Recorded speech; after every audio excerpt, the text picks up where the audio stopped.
Now, when you talk about the number one secret of the rich and why they continue getting richer is that you will realize that they've got some certain personalities that a poor person or a person who is poor will have. I mean, one of the things is that rather than some of us, of course, that still struggle and go buy liabilities, most of these rich guys, they are not worried that much about liabilities, but they are buy, or most of the money that they get, they buy assets. Meaning that when I'm choosing, or I want to go maybe to Diamond Walk, Gucci, and buy 10,000 rands worth of sneaker, those guys, or some of those guys that are really rich, right? They are going to looking the opportunities to invest probably that 10,000 to a better investment that will generate them money.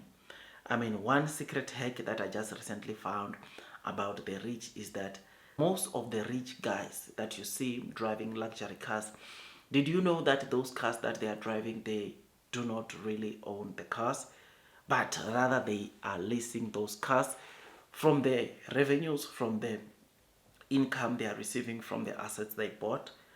They realize that, look, going out there and spending 2 million rands on a car, it's a waste of money, but rather leasing, buying an investment that then support or help you pay the leasing amount of that Porsche, that Ferrari. It is the way to go, because now it's no more longer them taking their money from their profits or taking their money from their pockets and going to just buy a car cash 2 million, but they are buying an asset worth 2 million, and that asset is the one funding that car, which is something that I just recently learned about the rich, right?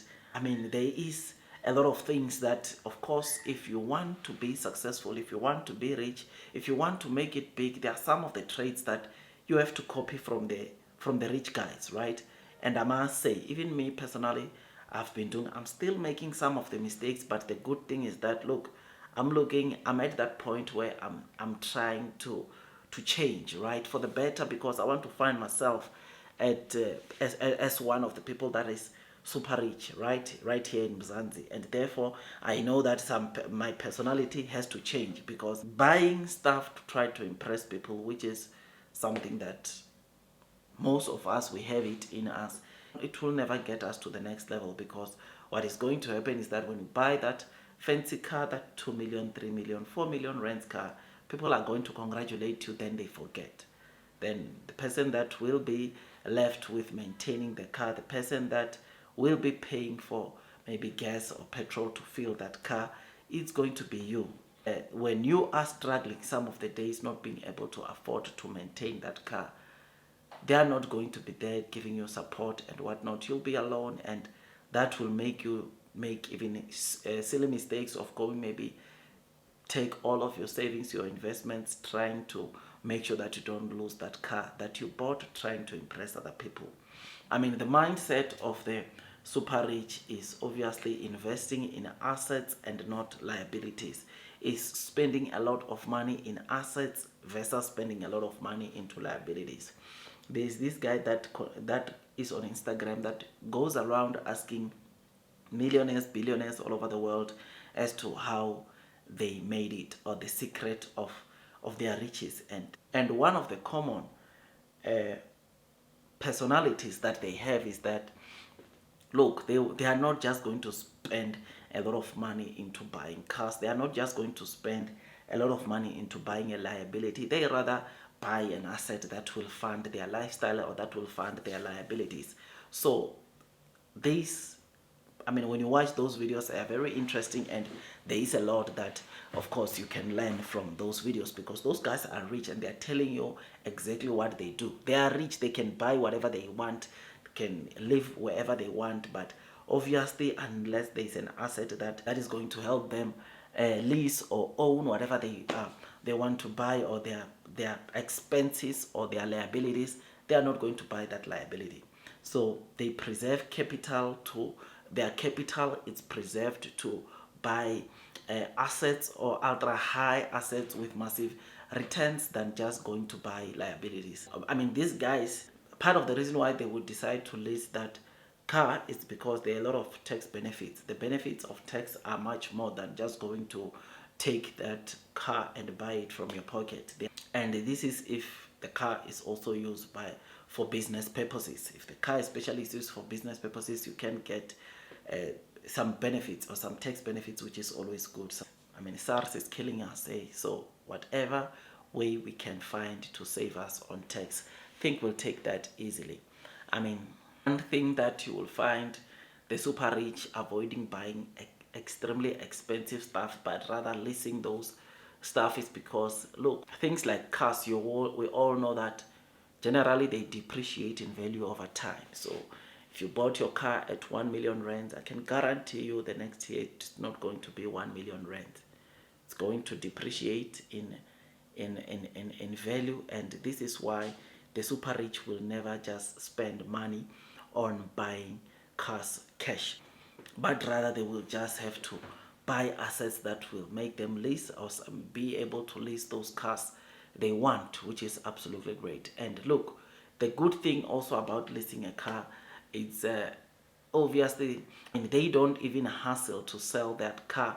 I mean, if you buy a car cash and maybe you realize that the maintenance is just too much on that car, selling that car can be a hassle. Selling cars is not easy. Whereas if you are leasing a car, you know, after 2-3 years, automatically they will give you a new car. They will just say, bring that car, take another car, a latest one or something much better than that one you are driving, which is always good, something that is exciting. And this is the secret of the super rich. Hear me well. I'm not saying the super rich don't buy cars. They do buy cars, but there are some of those cars that you see, some of the cars that you see, they are not owning those cars, but they are leasing those cars. And when you make it big, or when you start to see your business booming, when you start seeing your finances becoming okay, the first thing that you want to do is to buy your car cash. And that is the bad mistake that you can ever do as a person, because obviously that money, it's gone, right? When you buy a car cash, that money is gone. But if you are to go invest into stocks, invest into property, invest into assets that grow over time in value, that's going to give you returns that at the end of the day is going to secure the future. It's going to make your future to be much brighter, which is something that is great. So yeah, man, I just thought I come and give you this quick hack that I saw, to say that, look, man, before maybe you go and buy that car cash, before you go and maybe go buy that liability or something that of course you've been wanting, and that depreciate with time, just have a think again if that's the kind of move that you want to make. Because look, the pressures of life from friends, from family, will forever be there. And when you buy that expensive car worth 1 million, 2 million rands, you are going to receive congratulations. And I don't think people will congratulate you twice or thrice. Once they congratulate you, it's done.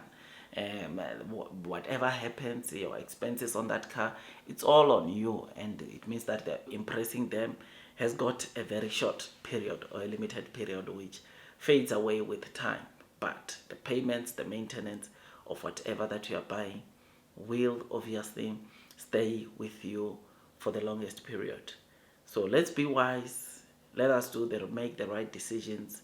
At the end of the day, the primary objective should be for us to get to financial freedom, especially to entrepreneurs, especially those that want to find themselves, the investors that want to find themselves hitting financial freedom. It starts with discipline, which is something that we've spoken about or discussed on this channel as to why it is important. You need to be disciplined enough to say no for now to go buying that car that you want, but rather acquire as many assets as possible that will help you, or that will then give you the life that you want. It's not that you want to drive that car that you want, but just not right now. So yeah, man, I'll see you on the next one. Like, share, subscribe, hit that notification bell. That's all from me, and God bless you all.